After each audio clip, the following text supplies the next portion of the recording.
Welcome back to another episode of Spotlight with the Shumans. And today we have Coach DeMasi. Thank you for being on our show today. Hey, it's a pleasure. Long time no see. And before we get to the questions, I would like to thank Coach DeMasi for allowing him to feature me on his podcast and allowing me to learn about the interviewing and having your own podcast. So thank you for that. You're welcome. And first question. How important is mentoring to you? Well, everybody's got to learn from somebody.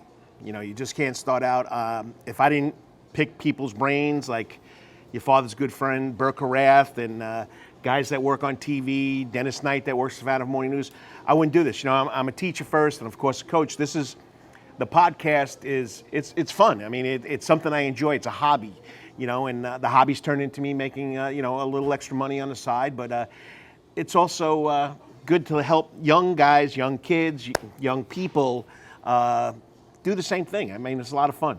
Yeah, so what is one thing you like about it?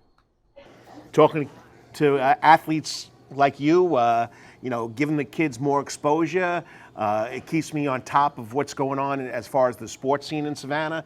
Yeah, I know everybody wants to talk about the national news and everything else, but there's a lot of sports to talk about in Savannah, and that's what's fun about it. And if I can get more information about student athletes like you and your sister and the other kids I interview, that's what it's all about. So what is it like having your own podcast? You know what? That's a good question. I never gave it that any thought. I mean, I don't worry about clicks. I don't worry about views. I just want to get more information out there about student athletes, about the sports scene in Savannah. So I never gave it that a thought. I mean, would I miss it? I'll definitely miss it, but never gave it any thought. So. And when did you start that podcast? Wow. I started the Prep Sports Report magazine in the year 2000. And then 3 years later, I got asked to be on a radio show to give high school updates. And then with everything changing, in about 2010, I started my own radio show, but I also made it into a podcast. So whatever I did on the show, I put into a podcast. And then with COVID, I was taken off the radio. So I just went straight to a podcast. So I've been doing it a long time. Probably about 2020 was when I really started doing the podcast.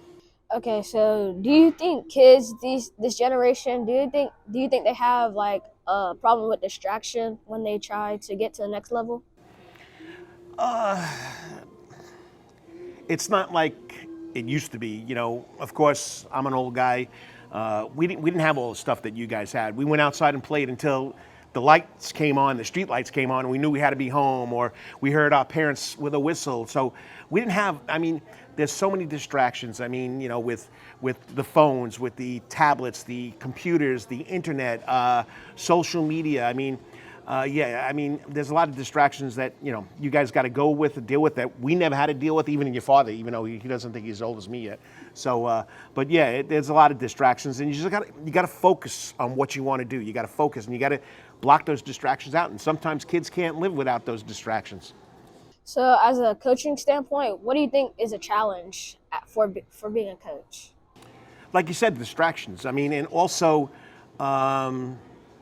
players that specifically want to focus on one sport. Growing up, we played everything. We played football, we played baseball, we played basketball. We went out and made up games in the yards. But now, today's world, I think too many athletes are focusing on one sport. They need to get out there and they need to try other things. And that's been a big problem that I found coaching high school sports, is that, yes, you get in to play a sport that you're coaching, but they got to go to some other sport. So trying to get them to focus on the sport that's in season, that's been, the biggest distraction, that there's other things out there. And you know what? You got to play what you want to play, and if that's going to be your sport, then stay with it. But I think, as me personally, I think kids should try all sports. They shouldn't just focus on, yes, which one's the best one. You're going to work and getting better at that, but be more diverse. Try something else and see what happens. Okay, so do you think more athletes from Savannah are getting more Power 5 and college attention? Well, yeah, in the age of social media, yeah, definitely. Because when I got here in 1995, the athletes were just as good as the athletes now. But there wasn't that social media presence. There wasn't that internet presence. Everything was old school, videotapes. Then we went to DVR, discs, and now, you got Huddle, so it's streamed right away to the coaches. So there's more exposure. I feel that with the internet, a lot of our athletes now are getting more looks. I mean, a perfect example. I mean, and I know I'm going to make him blush again. Your father was a heck of a football player. Jenkins High School was there, but there wasn't that internet to get all that stuff out, and coaches didn't come see you all the time. And when they heard about Savannah, they think about basketball, not just football. So but now they're getting all that video and all that internet exposure, like you're doing with your podcast, I do with my podcast or my little internet show. Yeah, the kids are getting recognized. So, do you think it's because of the football programs, or you have to be a certain amount of good or at a level? Oh, you definitely got to have talent. I mean, your talent's going to shine.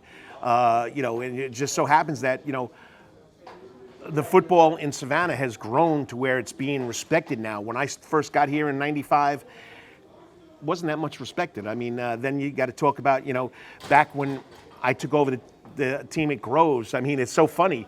I don't know if you follow sports. The San Diego Chargers' new head coach, interim head coach, he recruited my players at Groves because he was a recruiter at Georgia Southern. So, but they had to come personally see you. So now it's a lot more. There's a bigger avenue to get all that information out there. So yeah, we're definitely known as basketball, but in Savannah, but the football's catching up. Okay, so your son is a coach. So how does it make you feel as a parent? Oh, I'm ecstatic about it. I mean, all three kids, and nobody knows about my daughter, Michelle, okay, but all my kids played all different sports, and my boys watched what I did, and my oldest son, Russell, I mean, he's taken to that football, coaching fraternity, and he loves it. I'm glad he learned from me. I mean, good example is you following around your dad and doing all the stuff with the cameras and the video. That's how you learn. And he, 4 years old, he used to sit at the kitchen table with me and watch me break down, I know, the old video VCR tapes. So, and then of course, he just grew into it. He loves the game of football. He loves coaching it. But yeah, I'm proud and I'm glad that he's doing what he loves to do.